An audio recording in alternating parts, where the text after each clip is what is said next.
Assalamualaikum warahmatullahi wabarakatuh. Perkenalkan, nama saya Muhammad Edo Marhisyupi, NPM 2451040185. Pada kesempatan kali ini saya akan memaparkan materi mengenai landasan hukum dari Al-Quran dan hadis serta ruang lingkupnya.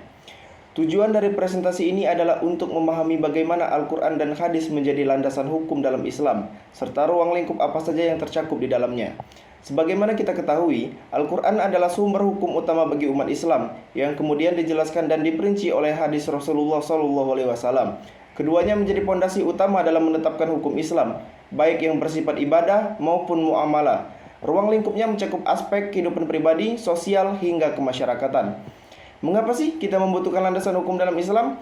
Pertama, karena Islam adalah panduan hidup. Al-Quran dan hadis memberi arahan agar manusia tidak tersesat dalam menentukan sikap maupun tindakan. Kedua, landasan hukum Islam berfungsi untuk menegakkan keadilan sosial. Artinya, hukum Islam hadir agar setiap orang diperlakukan secara adil, tanpa memandang status dan kedudukan. Yang ketiga, hukum Islam juga memberikan perlindungan hak, baik hak individu, keluarga maupun masyarakat luas, dijaga agar tidak terjadi penindasan atau penyalahgunaan kekuasaan. Dan yang terakhir, landasan hukum Islam menumbuhkan kedekatan dengan Allah Subhanahu wa taala dengan menaati aturannya. Seorang muslim bukan hanya menjalankan kewajiban sosial, tetapi juga semakin dekat dengan Sang Pencipta. Al-Quran sebagai sumber hukum utama. Al-Quran adalah wahyu Allah Subhanahu wa taala yang diturunkan kepada Nabi Muhammad SAW melalui malaikat Jibril. Kedudukannya sebagai sumber hukum pertama dan utama dalam Islam tidak diragukan lagi. Ada tiga hal penting yang perlu kita pahami. Pertama, Al-Quran merupakan firman Allah yang mutlak, benar dan terjaga keasliannya. Kedua, Al-Quran adalah petunjuk bagi seluruh umat Islam, baik dalam urusan ibadah maupun kehidupan sehari-hari. Dan ketiga, Al-Quran adalah mukjizat terbesar Nabi Muhammad SAW yang tidak dapat ditandingi oleh manusia manapun hingga akhir zaman. Struktur kandungan hukum dalam Al-Quran. Al-Quran tidak hanya berisi ajaran tentang ibadah, tetapi juga mengatur seluruh aspek kehidupan manusia. Struktur kandungan hukumnya dapat dibagi ke dalam beberapa bagian utama. Pertama, akidah, yang berhubungan dengan keyakinan dasar dalam Islam, seperti tauhid, kenabian, dan hari akhir. Kedua, akhlak, yaitu prinsip-prinsip moral dan etika yang menjadikan pedoman perilaku seorang muslim. Ketiga, ibadah, yang menjelaskan tata cara beribadah kepada Allah Subhanahu wa taala, seperti sholat, puasa, zakat, dan haji.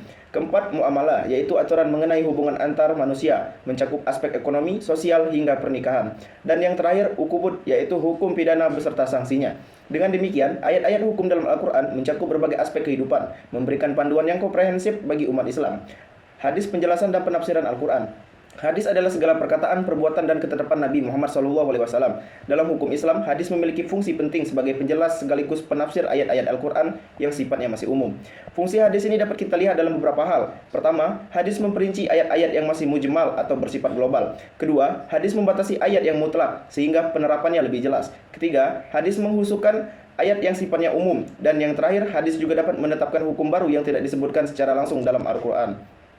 Otoritasnya sebagai sumber hukum. Hadis sebagai sumber hukum Islam memiliki tingkat berdasarkan jumlah perawi yang meriwayatkan. Pertama, hadis mutawatir, yaitu hadis yang diriwayatkan oleh banyak perawi sehingga memberikan jaminan keaslian yang sangat tinggi.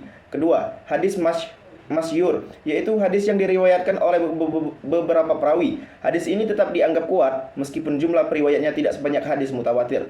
Ketiga, hadis ahad, yaitu hadis yang diriwayatkan hanya oleh satu atau dua perawi sehingga memerlukan penelitian lebih lanjut untuk memastikan keabsahannya.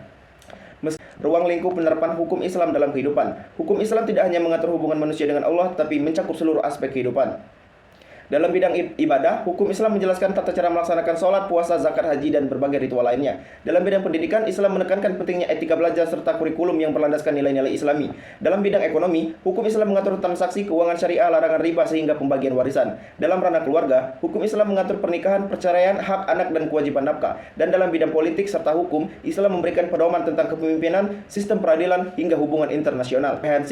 Contoh kasus penerapan hukum Islam kontemporer. Dalam perkembangan zaman modern, hukum Islam juga diterapkan sebagai berbagai aspek kontemporer. Pertama, dalam bidang keuangan syariah, lahirlah berbagai institusi dan instrumen seperti bank syariah, obligasi syariah atau sukuk, dan asuransi syariah atau takaful. Kedua, muncul inovasi berupa zakat digital. Yang ketiga, penerapan sertifikat halal.